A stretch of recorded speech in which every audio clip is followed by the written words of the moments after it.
Salam Malaysia Madani, mati hidup susah senang dipegang oleh Tuhan. Begitulah baik-baik kata yang terungkap dalam novel yang bakal saya kongsikan. Nama diberi Nona Lidwani binti Ismail, bersekolah di Sekolah Kebangsaan Jawi. Pada hari ini, saya ingin berbicara tentang sebuah novel hasil nukilan sastrawan negara yang tersohor, iaitu Datuk Haji Shah Nur bin Ahmad.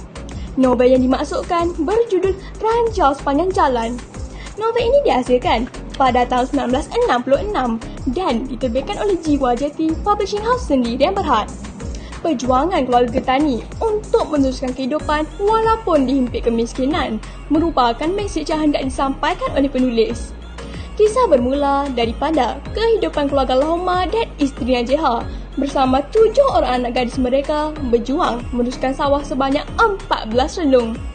Hidupnya ibarat kais pagi maka pagi, kais petang maka petang. Memperjuangkan padi bererti memperjuangkan hidup. Tiada padi, tiada makan. Tiada makan, tiada hidup. Inilah kepercayaan yang dipegang teguh oleh Lahoma, kemudiannya diwarisi oleh Jeha serta anak-anak mereka.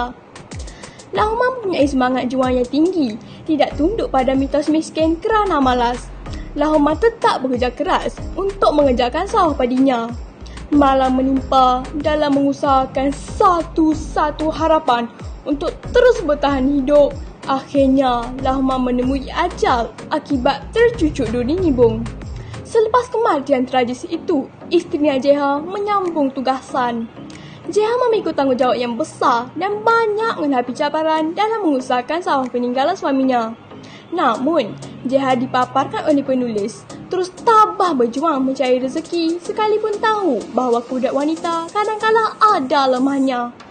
Pernah satu peristiwa dugaan mendatang apabila beratus ribu ketam padi menyerang sawah mereka. Banjir yang melanda memusnahkan anak padi. Burung tiak pula memakan padi yang masak. Dugaan yang tak berhenti itu menyebabkan Jeha hilang kewarasan. Penulis telah meleraikan plot penceritaan novel ini dengan amanah yang diterima oleh Sanah. Segala tanggungjawab keluarga kini digalas olehnya. Sanah bersama adik-adiknya adalah penerus perjuangan keluarga tani untuk meneruskan sawah mereka. Nilai murni yang terdapat dalam novel ini ialah terus berusaha walaupun berdepan dengan cabaran hidup. Sebagai kesimpulan, novel Ranjau Sepanjang Jalan membawa kita menyeroti kecekalan anak-anak tani menempuh kegetiran hidup dalam berbudi kepada tanah dengan jiwa yang pantang menyerah. Sekian, terima kasih.